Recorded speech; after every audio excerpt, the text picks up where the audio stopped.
사도신경 하시면서 우리의 신앙을 고백하겠습니다. 전능하사 천지를 만드신 하나님 아버지를 내가 믿사오며 그 외아들 우리 주 예수 그리스도를 믿사오니 이는 성령으로 잉태하사 동정녀 마리아에게 나시고 본디오 빌라도에게 고난을 받으사 십자가에 못 박혀 죽으시고 장사한 지 사흘 만에 죽은 자 가운데서 다시 살아나시며 하늘에 오르사 전능하신 하나님 우편에 앉아 계시다가 저리로서 산 자와 죽은 자를 심판하러 오시리라. 성령을 믿사오며 거룩한 공예와 성도가 서로 교통하는 것과 죄를 사하여 주시는 것과 몸이 다시 사는 것과 영원히 사는 것을 믿사옵나이다. 아멘. 우리 다 함께 찬송가 325장 통합찬송가 359장 부르시겠습니다. 찬송가 325장 통합찬송가 359장입니다.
오늘 우리에게 주시는 하나님의 말씀은 고린도전서 10장 1절에서 13절까지의 말씀입니다. 고린도전서 10장 1절에서 13절까지의 말씀입니다. 우리 한 절씩 교독하시겠습니다. 형제들아, 나는 너희가 알지 못하기를 원하지 아니하노니 우리 조상들이 다 구름 아래에 있고 바다 가운데로 지나며 다 같은 신령한 음식을 먹으며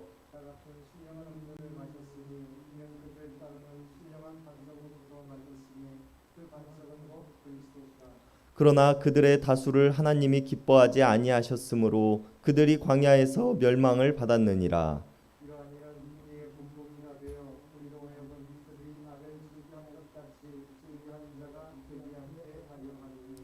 그들 가운데 어떤 사람들과 같이 너희는 우상 숭배하는 자가 되지 말라. 기록된 바 백성이 앉아서 먹고 마시며 일어나서 뛰논다 함과 같으니라.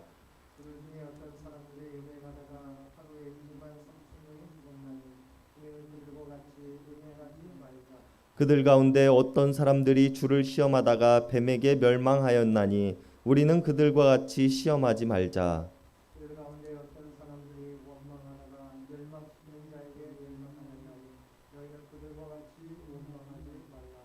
그들에게 일어난 이런 일은 본보기가 되고 또한 말세를 만난 우리를 깨우치기 위하여 기록되었느니라.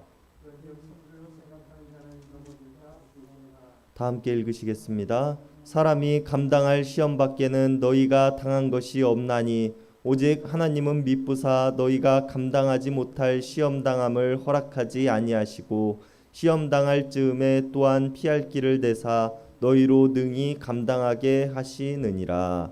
아멘.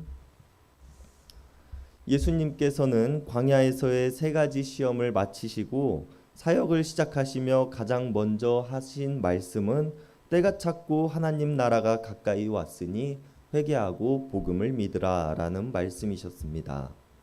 세례 요한은 예수님의 길을 예비하기 위해서 광야에서 외치는 자의 소리로 살아가면서 사람들에게 천국이 가까이 왔으니 회개하라는 말을 전하였습니다. 그리고 우리 그리스도인들은 예수님의 말씀처럼 하나님 나라를 기다리는 자의 마음으로 살아갑니다. 그런데 하나님 나라를 소망하며 살아가는 사람들 중에서도 적지 않은 사람들이 예수님의 말씀에서 간과한 채 살아가는 것들이 있습니다. 회개하라라는 말입니다. 하나님 나라를 소망하며 복음을 믿기는 하지만 회개의 삶에 대한 중요성을 잊은 채 살아가고 있다는 것입니다. 오늘 바울은 이처럼 마지막 때를 향한 소망으로 살아가지만 회개의 모습으로 살아가지 못하는 고린도 교회의 사람들을 향해서 12절에서 말하기를 서 있다고 생각하는 사람은 넘어지지 않도록 조심하라 라고 말합니다. 그리고 이 말을 통해서 오늘 바울이 고린도 교회의 사람들에게 하고자 하는 말이 하나님 앞에서 겸손하게 살아가는 삶, 마지막 때, 즉 종말의 때를 기다리는 그리스도인들이 어떠한 자세로 살아가야 하는지에 대해서 말하고 있다는 것을 우리가 알 수 있습니다. 회개가 없는 삶은 스스로가 서 있다고 생각하게 만드는 일이 될 것이며 이것들은 그들을 넘어지게 만들며 심지어는 멸망으로 가게 되는 길이라고 바울은 오늘 설명하고 있는 것입니다. 그리고 이렇게 말하는 바울은 오늘 출애굽 시대 광야에서 살아갔던 이스라엘 사람들과 그들의 잘못된 판단으로 인해 그들이 스스로 멸망하였다고 설명합니다. 그렇기에 지금을 살아가는 고린도 교회 사람들과 우리들은 이들과 같이 멸망하는 삶이 아닌 종말의 때의 구원을 경험하고 영생을 맛보는 삶을 살아가기를 바라며 우리가 가야 할 길이 어떤 길이어야 하는가에 대해서 바울은 오늘 설명하고 있습니다. 오늘 본문의 시작에서 바울은 말하기를 우리 조상들, 즉 출애굽 시대 광야의 삶을 살아갔던 이스라엘 사람들은 다 구름 아래에 있었으며 바다 가운데로 지나갔고 신령한 음식을 먹으며 신령한 음료를 마시고 하나님께서 주시는 반석에서 나오는 물을 마셨다고 말합니다. 그리고 이들이 이처럼 신령한 체험을 한 것들, 하나님과 동행하는 삶을 살아갈 수 있었던 이유는 무엇이었습니까? 그들은 애굽의 노예살이 중에 자신들을 구원해 달라고 하나님께 울부짖었고 이스라엘 민족들의 눈물과 부르짖음을 보고 들으신 하나님께서는 모세를 통해 그들을 찾아오셨습니다. 그리고 그들을 구원하시겠노라 모세에게 약속하신 이후 출애굽에서부터 광야의 삶 모든 것들이 하나님의 은혜였으며 하나님의 도우심 아래에 살아갔던 삶이었다고 바울은 설명하고 있는 것입니다. 그러나 이처럼 신령한 체험을 한 이스라엘과 그들에게 큰 은혜를 베푸신 하나님께서는 그들을 기뻐하지 아니하셨다고 바울은 5절에서 말합니다. 여기서 기뻐하다라는 말은 유도케오라는 단어로 좋게 생각하다, 인정하다, 기뻐하다라는 등의 의미를 가지고 있는 단어입니다. 세례를 받으신 예수님의 머리 위로 하늘이 열리고 성령이 비둘기 같은 모습으로 강림할 때 들려온 하나님의 말씀, 내가 너를 기뻐하노라 라는 말에서도 같은 단어가 사용되어졌습니다. 예수님의 행적과 삶을 기쁘게 여기시는 하나님께서는 출애굽 이스라엘 사람들의 모습을 기쁘게 여기지 않으셨으며 그들의 삶은 예수님의 삶과는 거리가 먼 삶이었다는 것을 알 수 있는 대목입니다. 그렇다면 이스라엘 사람들이 왜 하나님의 기쁨이 되지 못하는 삶이었을까요? 그 이유를 바울은 6절에서부터 10절까지에 설명하고 있습니다. 이스라엘 사람들은 구원을 경험함에도 불구하고 여전히 악을 행하기를 즐겨하였습니다. 우상을 숭배하는 일을 하였고 음행하는 일을 부끄러워하지 않았습니다. 또한 하나님을 시험하고자 하였으며 하나님을 원망하는 일을 멈추지 않았습니다. 실제로 하나님의 구원을 경험하고 애굽을 나와 가나안으로 향하는 광야에서 이스라엘의 모습은 어떠한 모습이었습니까? 그들은 더위에 지치자 애굽에서의 삶이 더 나았다며 말하기를 하나님께서는 우리를 죽이기 위해 광야로 이끌어냈다라고 말합니다. 배가 고프다며 원망하였고 목이 마르다고 하나님을 원망하고 모세를 원망했습니다. 모세가 시내산 정상에 올라가 하나님을 만나고 있을 때는 산 아래에서 금송아지 모양의 우상을 만들고 그것에게 춤을 추고 절하고 그것이 자신들을 애굽에서 구원해낸 신이라며 노래했습니다. 이들은 하나님의 크신 은혜를 경험하고 하나님의 구원의 역사를 몸소 경험하고도 감사와 기쁨보다는 원망과 한숨을 보여주고 있는 것입니다.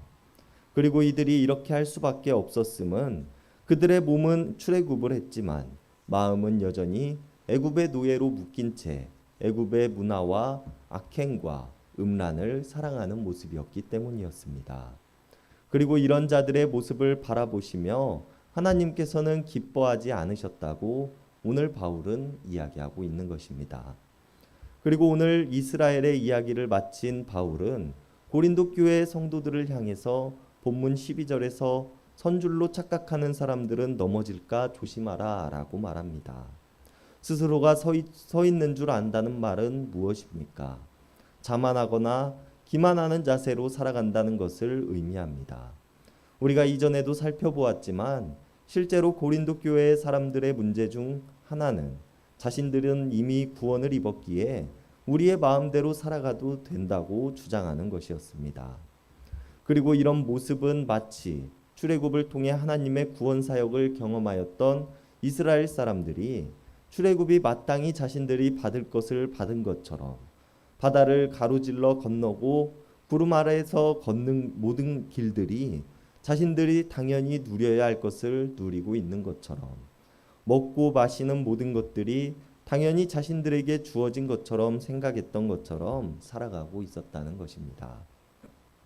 그리고 이런 마음으로 살아가는 사람들은 광야의 길을 인도하시는 하나님께 대한 감사와 기쁨보다는 원망과 다른 기쁨을 찾는 모습으로 살아가게 된다고 오늘 바울은 말하고 있습니다.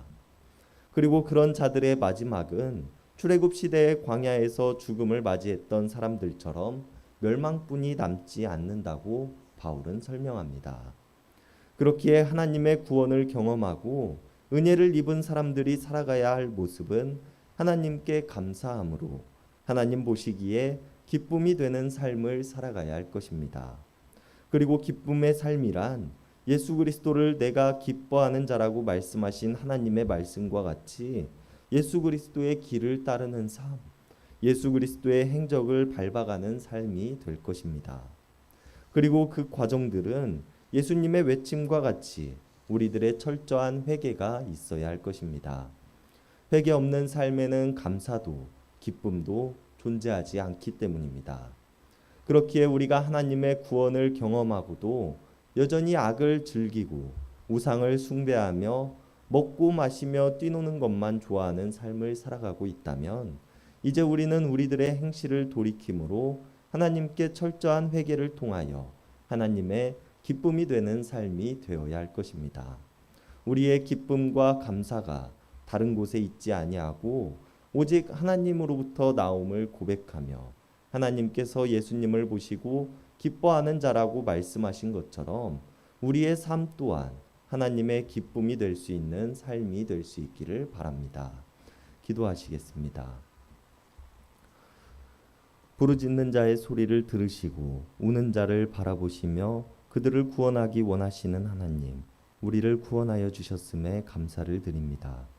하나님께서는 우리를 구원하셨으며 우리가 마땅히 하나님께서 우리들에게 보여주신 은혜와 같이 하나님의 기쁨이 되는 삶을 살아가기를 원하십니다. 보여주신 그러나 우리는 구원을 경험하고도 여전히 악을 사랑하고 우상을 사랑하며 원망과 탄식으로 살아가는 모습은 아닌지 돌아봅니다. 이런 우리들의 연약함을 불쌍히 여겨주시옵소서. 하나님께서 예수님을 바라보시며 내가 기뻐하는 자라고 말씀하셨던 것처럼 우리들의 삶이 하나님의 기쁨이 되는 삶이 되게 하시고 우리들의 악행과 원망과 탄식을 철저하게 회개함으로 하나님 앞에 감사와 기쁨으로 살아가는 자들이 되게 하여 주시옵소서.